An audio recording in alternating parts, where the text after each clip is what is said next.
나무꾼 청각과 남생이. 옛날 어느 마을에 마음씨 착한 나무꾼 청각이 살았어요. 나무꾼 청각은 날마다 나무를 해서 장에 내다 팔았죠. 그날도 총각은 이른 아침부터 산에 올라가서 나무를 했어요. 한나절 동안 쉬지 않고 도끼질을 하다 보니 땀이 비 오듯이 쏟아지고 배가 출출했죠. 배고파. 벌써 점심때가 되었나? 총각은 도끼를 던져놓고 주먹밥이 든 보자기를 풀었어요. 그런데 깊은 산속에서 혼자 주먹밥을 먹으려니까 괜히 서글퍼지지 뭐예요. 그래서 하늘을 올려다보며 푸념을 했죠. 이 밥을 누구하고 같이 먹나? 그런데 참 별일도 다 있죠. 총각이 말이 끝나자마자 어디선가 대답하는 소리가 들려오는 거예요. 나하고 같이 먹지. 나무꾼 총각은 누군지는 몰라도 반가웠어요. 하지만 아무리 둘러보아도 사람은 보이지 않았죠. 이 깊은 산속에 사람이 있을 리가 없는데? 총각은 잘못 들었나 생각하고 혼자 밥을 먹으려다가 혹시나 해서 같은 말을 되뇌었어요. 이 밥을 누구하고 같이 먹나? 나하고 같이 먹지. 이번에도 똑같은 목소리가 들려왔어요. 총각은 소리나는 곳으로 가보았죠. 그곳엔 사람은 없고 손바닥만한 남생이뿐이었어요. 남생이가 말을 했나? 총각은 또 말을 해보았죠. 이 밥을 누구하고 같이 먹나? 그러고 나서 가만히 살펴보니까 남생이란 놈이 몽뚱한 주둥이를 짝짝 벌리며 말을 하는 거예요. 나하고 같이 먹지. 총각은 하도 신기해서 주먹밥을 떼어서 남생이 주둥이 앞에 놓아주었어요. 그러자 남생이는 고개를 까딱거리며 오물오물 야금야금 주먹밥을 먹었죠. 요놈 봐라. 말도 잘하더니 밥도 잘 먹네. 총각은 나무찜 위에 남생이를 업고 집으로 돌아왔어요. 그날부터 남생이와 함께 살았어요. 밥 먹을 때에도 한 상에서 먹고 잠을 잘 때에도 한 이불을 덮고 잤죠. 언제나 두런두런 말동무를 해가며 재미있게 지냈어요. 날이 갈수록 나무꾼 총각과 남생이는 서로 좋아하게 됐어요. 총각이 나무를 하러 갈 때나 장에 나무를 파러 갈 때에도 꼭 남생이를 품고 다녔죠. 남생이와 이야기를 나누지 않으면 심심해서 견딜 수가 없었어요. 그러던 어느 날 총각이 장에 나무를 팔러 나갔죠. 그날따라 나무 사러 오는 사람이 없어서 나무꾼 총각은 남생이와 이야기를 하기 시작했어요. 남생이야, 이 나무 팔아서 돈 벌면 뭐 사 먹을까? 뭐긴 뭐야. 떡도 사 먹고 엿도 사 먹고 묵도 사 먹지. 때마침 한 장꾼이 지나다가 남생이가 말하는 걸 듣고는 깜짝 놀랐어요. 세상에, 남생이가 말을 다 하네? 장꾼의 말에 사람들이 우르르 몰려왔죠. 아유, 잘못 들었겠지. 아무렴 남생이가 말을 하려고. 사람들이 믿지 않자 아까 그 장꾼이 엽전 한 입을 던지며 말을 걸었어요. 남생이야, 나무 한 단에 얼마냐? 나무 한 단에 한 양이요?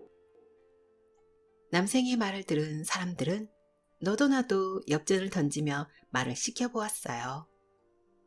그러다 보니 눈 깜짝할 사이에 나무도 다 팔리고 남생이 둘린 엽전이 수북이 쌓였죠.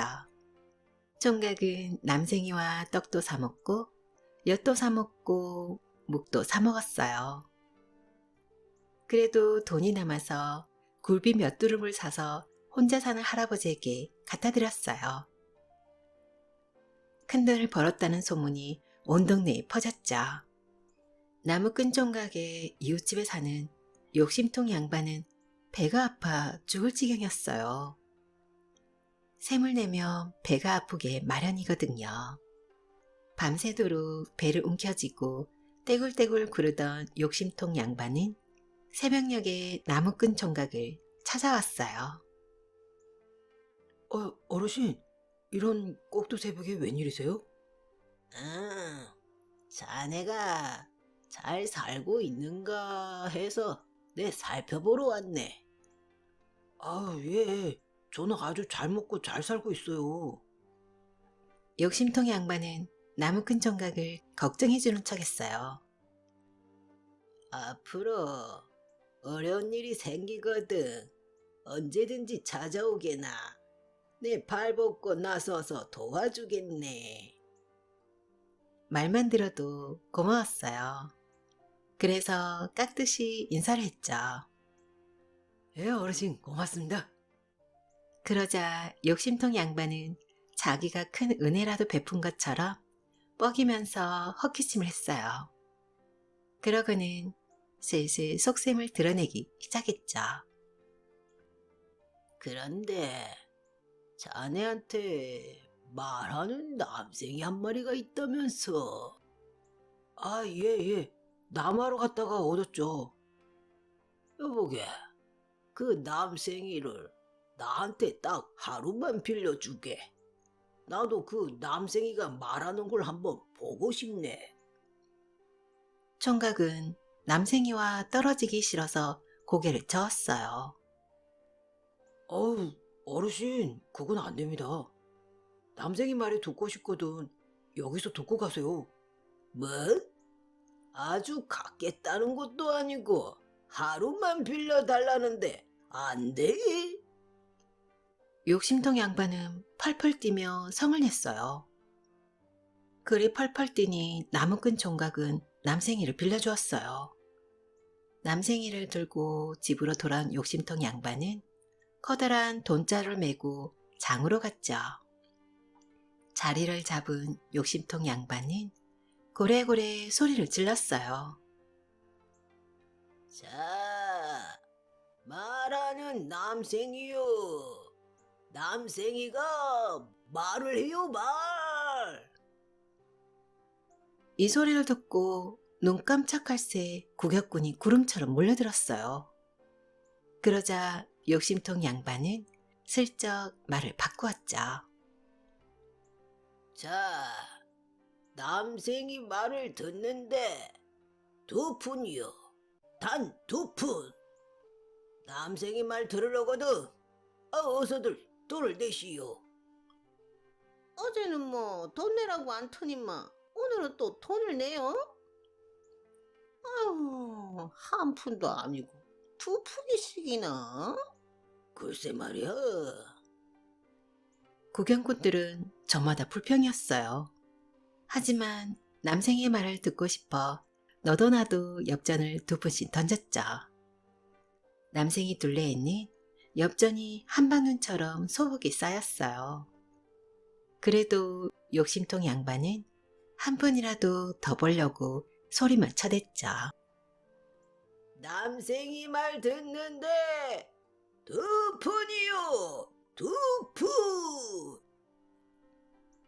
그러자 남생이가 말할 때만 눈이 빠져라 기다리던 구경꾼들이 고래고래 소리를 지르고 야단이 났어요. 아이고 여보게. 그만하고 말을 좀 시켜봐. 그때서야 욕심통 양반은 남생에게 말을 걸었어요. 남생이야, 오늘 돈을 많이 벌면 뭘 사 먹을 거냐? 그런데 남생이는 입을 꾹 다물고만 있는 거예요.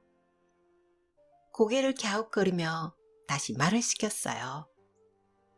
남생이야, 오늘 돈 많이 벌면 뭐 사 먹을 거냐고. 남생이는 입을 꾹 다물고만 있었어요. 욕심통 양반은 애가 달아서 남생이에게 소리를 질렀죠. 말을 안 하면 혼지금을 내줄 거다. 어서 말하라고. 하지만 남생이는 말을 하기는커녕 목을 등딱지 속으로 쏙 넣어버리지 뭐예요. 구경꾼들은 화가 머리끝까지 치밀었어요. 남생이가 말을 하길, 아이고 무슨 말을 해. 여보게, 밝은 대낮에 사람 속여갖고 되겠나? 혼 좀 나봐야 되겠어. 구경꾼들은 벌떼같이 달려들어서 욕심통 양반의 멱살을 쥐고 매다 꽂아버렸어요. 그러고는 마구 발기질을 해댔죠. 혼이 쏙 빠지도록 늘씬 얻어맞았어요. 한동안 까무러쳐 있다가 일어나 보니까 구경꾼도 돈도 다 사라지고 빈 자루와 남생이만 놓여 있었어요. 이놈 남생이, 네가 감히 나를 놀려먹어? 욕심통 양반은 남생이를 돌에다 힘껏 내리쳤어요. 남생인 그만 등딱지가 터져서 죽고 말았죠. 장에서 돌아온 욕심통 양반은 죽은 남생이를 나무꾼 총각에게 던져주고 가버리는 거예요. 총각은 죽은 남생이를 어루만지며 비오듯이 슬프게 눈물을 쏟았죠. 미안하다. 괜히 너를 빌려줘서 죽게 만든 것 같다. 볕잘 드는 앞마당에 남생이를 고이 묻어주었어요. 이듬해 봄이었어요. 총각이 나무하러 산에 가려고 집을 나서는데 남생이 무덤 위에 조그만 싹이 텄어요. 남생이야. 너가 나를 못 잊어서 새싹으로 돋아났구나. 맞지? 총각은 싹에 물을 흠뻑 주고 나무를 하러 갔죠. 그런데 저녁 무렵 집으로 돌아와 보니까 그 싹이 팔뚝만한 나무로 자라 있었어요. 남생이야, 정말 너구나. 총각은 기뻐하며 물을 흠뻑 주었어요. 이튿날 일어나 보니까 그 나무는 울타리보다 더 높이 자라 있었어요. 밤새 잘 잤어?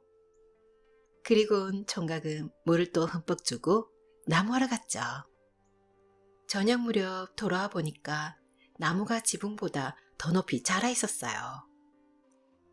와, 남생이야, 무럭무럭 잘도 자라는구나. 총각은 또 물을 흠뻑 주었어요. 그날 밤 자고 일어나 보니까 가지가지마다 송이송이 아름다운 꽃이 활짝 피어 있었어요.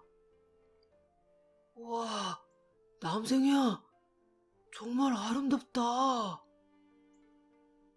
그러고는 총각은 물을 흠뻑 주고 또 나무를 하러 갔죠. 저녁 나절 돌아와 보니까 꽃이 지고 자그마한 열매가 다닥다닥 맺혀 있었어요. 총각은 물을 흠뻑 주었어요.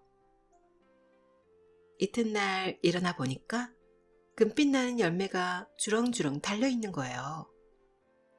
나무는 대답이라도 하듯이 몸을 우수수 떠는 거예요. 그 바람에 열매가 절렁절렁 떨어졌죠. 가만 보니까 그 열매는 금빛이 반짝이는 돈이었어요. 그러자 눈물이 났어요. 남생이야, 너는 죽어서도 나를 잊지 않았구나. 총각은 그 돈을 쓸어 담아 가난한 사람들에게 나누어 줬대요. 이 소문이 온 마을에 퍼졌어요. 나무꾼 총각이 착해가지고 복 받은 거여. 아이고 아무렴요. 남생이가 죽어서도 총각 돕는 것 좀 봐요. 착하니까 그렇지. 이 소문은 곧 욕심통 양반 귀에도 들어갔죠. 욕심통 양반은 또 셈이 나서 배가 아파 죽을 지경이었죠. 그래서 하루 종일 배를 지고 뒹굴다가 나무꾼 총각을 찾아갔어요. 여보게, 돈이 열리는 나무를 얻었다는 게 정말인가? 아, 예, 정말이고 말고요. 욕심통 양반은 어흠 하고 헛기침을 하고 나서 말했어요. 이보게, 그게 다 내 덕분이 아닌가? 내가 남생이를 죽이지 않았다며 자네가 어떻게 돈 열리는 나무를 얻었겠나? 그러자 총각은 아무 말도 안 했어요. 여보게, 내 덕분에 저 나무를 얻었으니까 하루 동안 떨어지는 돈을 내가 가져가야 되겠네. 다음 날 욕심통 양반은 날이 밝기도 전에 나무 밑에 와서 돈이 떨어질 때만 기다렸어요. 한나절을 기다려서야 나무가 우수수 몸을 떨더니 열매가 두덕두덕 떨어졌어요. 열매는 금세 땅바닥에 가득 널렸죠. 나도 이제 돈을 많이 버는구나. 어디 보자. 그런데 어디선가 이상한 냄새가 풍겼어요. 그러거나 말거나 욕심통 양반은 돈 열매를 자루에 주워 담았죠. 그런데 웬걸요? 욕심통 양반이 주워 담은 열매는 돈이 아니라 똥덩이였어요. 혹시 잘못 주운 게 아닌가 해서 다른 열매를 주워 보았지만 여전히 똥덩이뿐이었어요. 똥벼락을 맞은 욕심통 양반은 화가 나서 도끼로 나무를 찍어버렸어요. 저녁이 되자 집으로 돌아온 나무꾼 총각은 쓰러진 나무를 끌어안고 엉엉 울었죠. 총각은 나무 밑둥으로 절구와 절구공이를 만들었어요. 그렇게라도 남생이를 곁에 두고 싶었거든요. 그런데 또 신기한 일이 일어났어요. 절구에 곡식 한 줌을 넣고 찌으면 10줌이 되어 나오는 거예요. 남생이야, 너가 아직도 나를 잊지 않고 도와주는구나. 총각은 가난한 사람들에게 이 절구를 빌려주었어요. 그러자 이 소문이 온 동네에 퍼졌죠. 욕심통 양반 귀에도 들어갔어요. 그래서 샘이 나서 배를 움켜쥐고 떼굴떼굴 굴렀어요. 그러다가 또 나무꾼 총각에게 찾아갔죠. 여보게, 내가 나무를 베지 않았다며 절구를 얻지 못했을 걸세. 그러니까 내 하룻밤만 빌려주게나. 착한 나무꾼 총각은 설마 절구를 어쩌지는 못하겠지 하고 빌려줬어요. 절구를 안고 집으로 돌아온 욕심통 양반은 식구들을 모두 불러 모았어요. 내일 아침이면 이 절구는 돌려줘야 한다. 그러니까 밤을 새워서라도 이 곡간에 있는 곡식을 모두 찧어야 한다. 알겠느냐? 욕심통 양반은 가족들에게 말을 하고 소매를 걷어붙이고 절구질을 시작했어요. 곡식이 10배로 불어난다니 힘든 줄도 몰랐어요. 쿵, 쿵, 쿵덕, 쿵, 쿵, 쿵덕. 그런데 참 이상하기도 하죠. 바싹 마른 곡식을 넣고 찢는데 진득진득한 게 절구공이에 묻어나지 뭐예요. 뭔가 하고 자세히 살펴보니까 그건 똥이었어요. 이상하다. 이럴 리가 없는데. 욕심통 양반은 똥 묻은 절구와 절구공이를 잘 닦아낸 뒤 다시 절구질을 해보았어요. 하지만 절구에선 똥만 나오는 거예요. 화가 날 대로 난 욕심통 양반은 도끼로 절구를 부셔버렸어요. 이튿날 절구를 빌려간 욕심통 양반이 코빼기도 비치지 않아서 나무꾼 총각이 찾아갔어요. 마당에 보니까 절구가 못쓰게 부서져 있었어요. 착하디 착한 나무꾼 총각도 화가 나서 어쩔 줄 몰랐죠. 기둥불이라도 뽑아야지 속이 풀리겠네. 총각은 너무 화가 나서 욕심통 양반 집 기둥을 도끼로 찍어버렸어요. 총각은 절구 조각을 주워서 집으로 가져왔죠. 절구 조각을 앞에 놓고 엉엉 울어대는 거예요.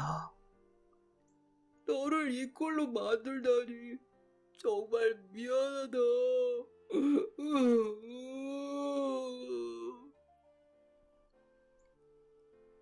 남생이를 아주 잊기로 마음먹고 절구 조각을 아궁이에 넣어 태웠어요.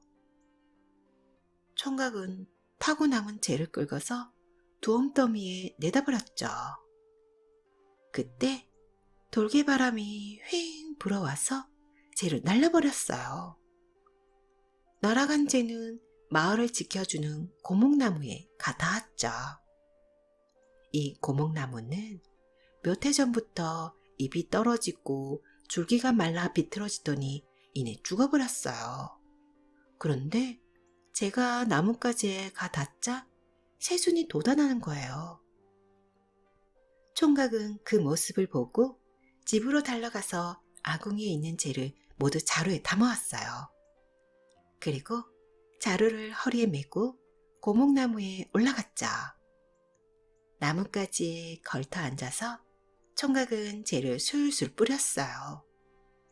그러자 제가 닿는 자리마다 뾰족뾰족 새움이 트더니 새움이 자라서 이파리가 되는 거예요. 그렇게 총각은 나뭇가지를 옮겨 다니면서 재를 뿌렸어요. 드디어 나무는 푸르고 싱싱하게 되살아났죠. 마을 사람들은 살아난 나무를 보고 모두 달려나와서 덩실덩실 춤을 추었어요. 그리고 입에 침이 마르도록 나무꾼을 칭찬했죠. 아이고, 여보게, 이게 다 자네 덕분이야. 아니에요. 이건 남생이가 한 일이에요. 욕심통 양반은 마을 사람들이 나무꾼 총각만 칭찬하는 게 셈이 나가지고 배를 움켜쥐고 떼굴떼굴 굴렀어요. 그러다가 또 좋은 생각이 떠올랐죠. 옳지. 우리 집에도 아직 절구고기가 남아있을 건데 그걸 태워가지고 나도 나무를 한번 살려볼까? 욕심통 양반은 절구공이를 아궁이에 집어넣었어요. 그리고 재를 자루에 담아서 고목나무로 갔어요. 고목나무는 아직 나뭇잎이 돋지 않은 가지가 군데군데 남아있었어요. 욕심통 양반도 옳다구나 하고 나무를 기어 올라갔죠. 그리고 나뭇가지에 척 걸터 앉아서 재를 뿌리기 시작했어요. 그때 마침 원님이 살아난 나무를 보러 오고 있었어요. 욕심통 양반은 원님에게 상을 받고 싶어서 재를 마구 뿌려댔어요. 재는 바람에 날려서 원님 눈으로 들어가 버린 거예요. 그것도 모르고 욕심통 양반은 신이 나서 재를 훌훌 뿌렸죠. 원님은 벌겋게 핏바선 눈을 부릅뜨고 불호령을 내렸어요. 여봐라, 저놈을 당장 잡아오너라. 마을 사람들은 그동안 욕심통 양반이 한 짓을 원님에게 아뢰었어요. 그러자 원님은 하늘을 찌르듯 화가 나서 저놈을 엎어서 볼기를 쳐라.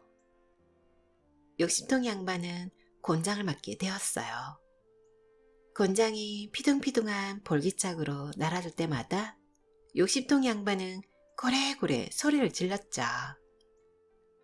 아이고, 나 죽는다. 아이고, 나 죽는다. 부끄러워서 얼굴을 들지 못하고 살다가 마을을 영영 떠나버렸대요. 그리고 나무꾼 총각은 예쁜 아내를 맞아서 아들, 딸 낳고 오래오래 잘 살았대요.